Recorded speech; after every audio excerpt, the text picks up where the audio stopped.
Hello everybody and welcome to another Gear Talk, and this time I want to talk about an experiment that I did. And it was a few weeks ago I posted the video with some suggestions for beginners in film photography. And I suggested few things, and one of them was to get the cheapest camera. If budget was not a problem, get a new camera like the Pentax 17 and so on. But if the budget can be a problem for you, just get the cheapest camera you can find. A nice reflex and so on.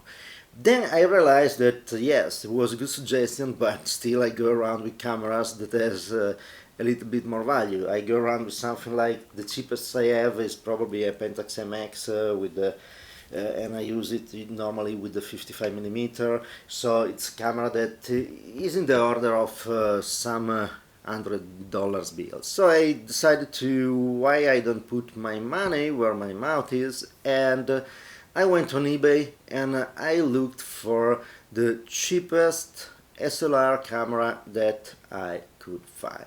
Here I share that experience and I share with you that camera and a review of that camera and how it went. Before we begin, as usual, if you want to support the channel, please subscribe, put a like, share with your friends, and if you want to go a step further, check out the link to my website here and or go down in the description and you can find the links to buy my books. One of them is Photography, the F manual, everything you need to know, all the basics about photography, film or digital, no difference. I went on eBay, I started to look around. I was looking for a reflex camera, SLR, 135 or 35mm, how you prefer to call it, and I want something with interchangeable lenses and so on, so something that can be used to start with photography and grow with it. And I found this camera, and this is a Ricoh KR-10x. The Ricoh KR-10x, you can find it, is not the KR but the XR10 also on some markets, and I think you can find it rebranded with other name. But this is the camera I got. It was with the 50mm 1.2, and here the good part, the camera was 2.5 euros, so basically $2.5 if you're in the USA market, and very cheap. Yes, there were some expenses, shipping expenses, but still I was $15 €15 for the shipping, so 17.5. This is the camera that I decided to buy, and it was the cheapest at the moment that had these characteristics. There was something at starting at 50 cents, but was some point and shoot, very old, and these kind of things. I wanted a reflex camera. The camera was listed as 4 parts, and this is something that I know you must be very careful of that. I looked at the camera, the description was that sometime the camera got stuck. And that with old cameras is something normal and usually very easy to fix. I was thinking, yeah, this amount of money don't change my life, so I bought it and I trusted that I could fix the camera. When the camera arrived, I tried it, it worked perfectly fine. At a certain point, a little bit stuck, then unstuck by itself. And so I decided, okay, this camera probably just needs a good cleaning of the gear inside and the grease, that usually there's some grease, some lubricant that thicken and get stuck in the gears. So I opened the bottom of the camera. Usually you go from the bottom of the camera in these kind of mechanical cameras. The most of the gears and all the system is there. The part that usually gets stuck is there. So I cleaned up all the gears inside, and I went with some cleaning with isopropyl alcohol. I know that there's a little here that is a little lever that goes to the mirror, and sometimes that kind of lever in this kind of shutters gets stuck. So I cleaned arriving from the bottom, and I put some lubricant. And by the way, when you put lubricant on cameras, don't put too much. And if you ask how much is too much, it's always too much. I mean, what I do usually, I get a Q-tip just barely wet with oil, and I pass that on the gears, and usually that works perfectly, and it works on all these cameras. If you have cameras that have a very high use, sometimes it's better to use grease in some area, but what I like to start with is usually this very thin layer of oil that I put there with the Q-tip, and nothing more. If you put drops of oil on these kind of things, after a while you find that oil that spreads around and goes in the shutter, and that is a mess. So I got this camera, cleaned it up, did some lubrication, and the camera now works absolutely perfectly. I decided, okay, let me see what is the camera and how this will work. By the way, the camera is a manual camera with an automatic feature, so you can use the camera in automatic aperture priority. You set the aperture on the lens, and the camera choose the shutter speed. It's really a nice camera. I never used one before, so it's a nice camera. It's comparable to the Pentax ME Super and this kind of cameras. Very nice. The viewfinder is very bright.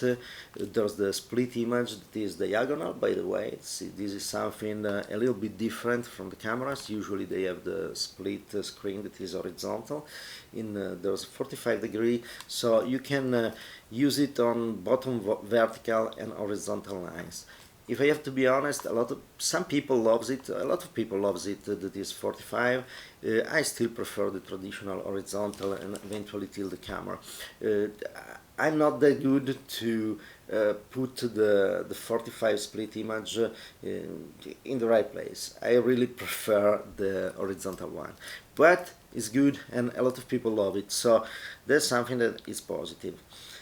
The camera is standard camera for that age. It goes from I think 32 ISO up to 3200, so very good range. There's a exposure compensation here to compensate the exposure when you use the automatic. Is manual. Viewfinder, very good. Something I really liked in the viewfinder is the LCD on the right. It's something that emulates the analog way that we had usually on the cameras, so it's very nice. The indication are very good. Self timer, obviously 10 seconds. This is to reactivate the exposure meter if it goes down and going into the sleep mode. And the shutter speed from 16 seconds to 1,000th of a second. It's a very good range. 1/25th of a second is the flash sync, so it's pretty nice. In automatic, the same time. Obviously, you have a B pose for long exposure, automatic, and a lock mode. So it's very easy to use. There's an option for a motor drive or something like that, but obviously for 2.5 euros you don't hope to get it. There is an exposure memory button here that is really in the right position. It's very nice, and obviously interchangeable lens. This is the good part, because this camera has a K mount, so it can accept all the lenses with the K mount, so all the very beautiful Pentax lenses. It arrived with this standard that was the 50mm f2, and I was thinking, okay, let's see how the camera works with the 50mm original, and if it's good or not, if it's worth to spend in total 17.5 euros to get a camera and use it as a beginner photographer.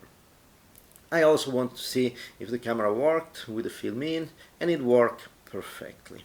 And by the way, the camera also arrived with this beautiful leather case, and it's very nice, so you can just put it on your shoulder, it's protected, and you can go around and take pictures. Here there are some pictures that I took with this camera. As you can see, always the usual subject that I do when I test cameras, because it's something that is around here at the house, is just to walk around, and also because using the similar subjects every time I have a good comparison between camera and lenses. What I was impressed is the sharpness of the lens. I was expecting a very cheap lens with really ugly results. Actually, this lens is absolutely great.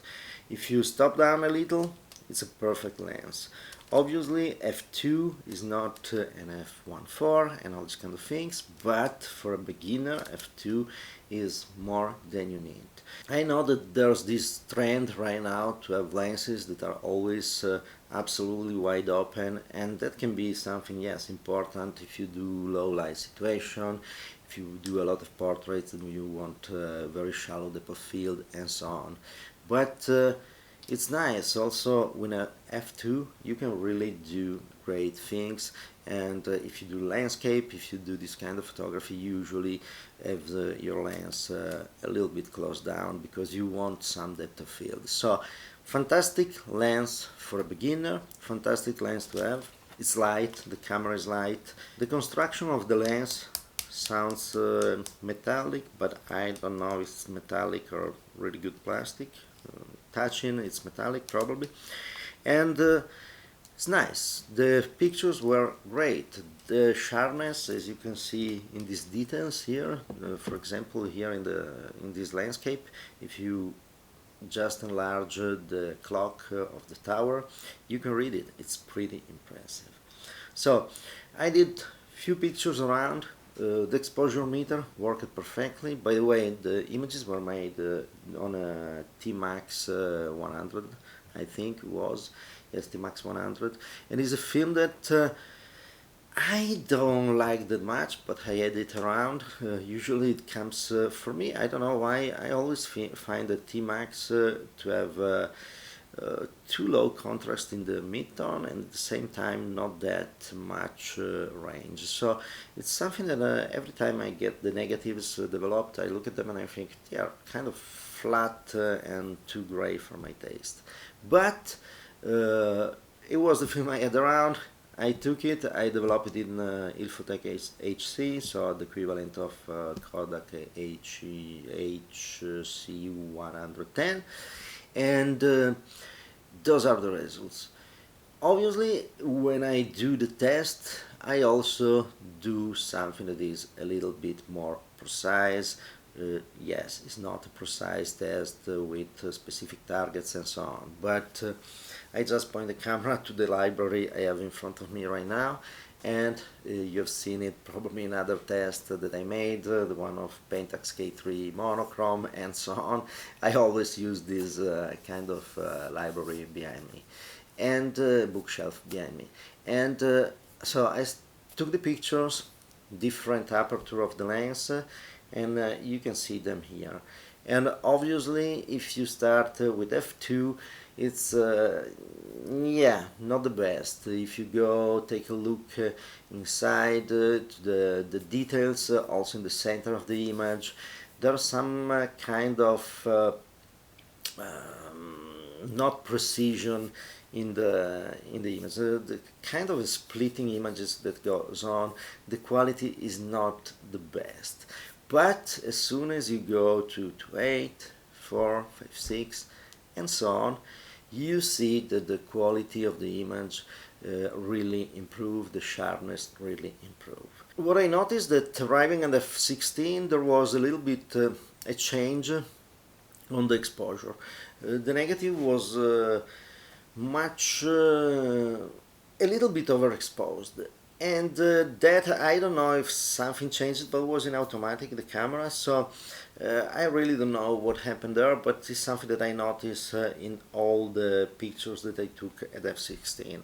So probably is something that the communication between the lenses and the meter or something like that is not that precise, or simply the f16 is theoretically an f16, but actually it closes the lens a little bit less. So that is something that is not that precise, but is nothing absolutely wrong. It's just you notice it, but really negatives can tolerate usually, so it's not a problem.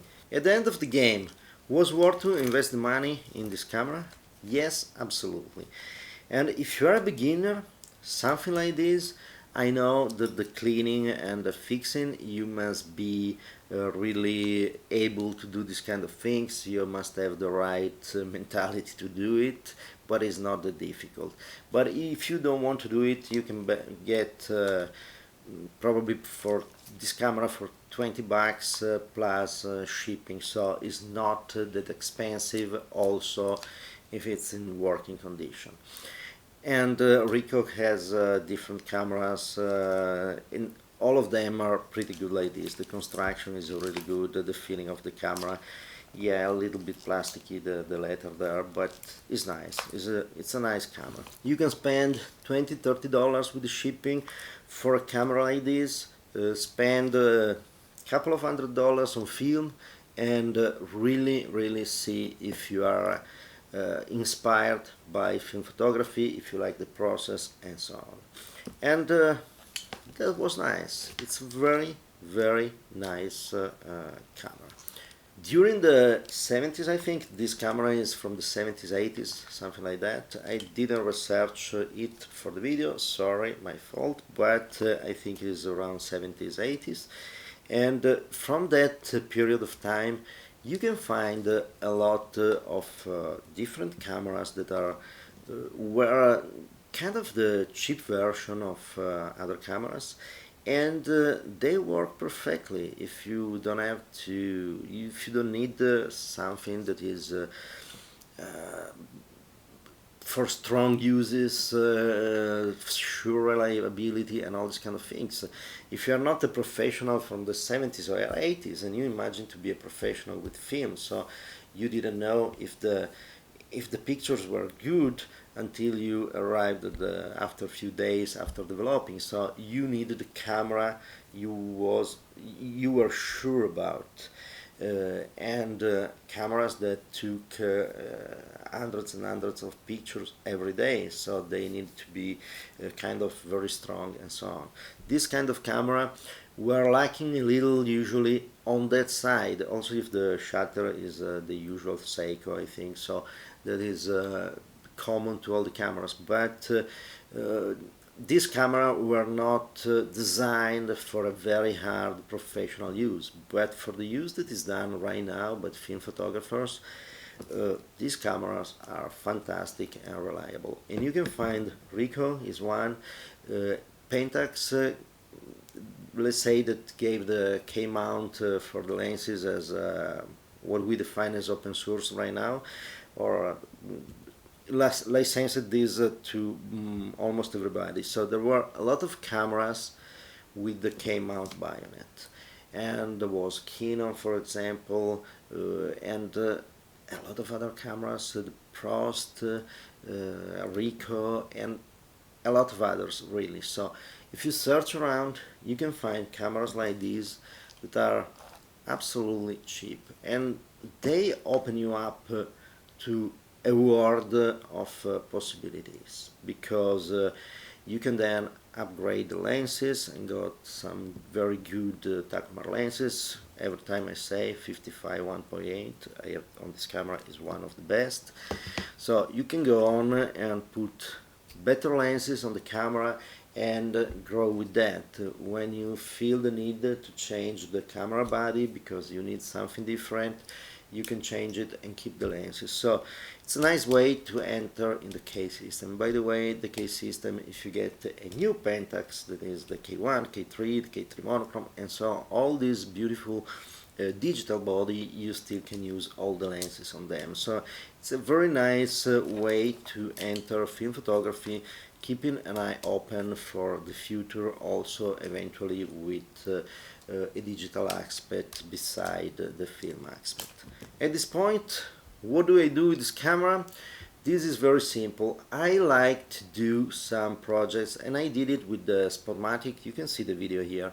And I did a project, I can put the link somewhere, you can find it on my website, but I started the project, it was the Phoenix photo project, and the idea was to get all the cameras, fix them up, and do a single project with the camera. Then put the camera away. With the project, usually I create a box, wood box with in an artistic way to use the camera.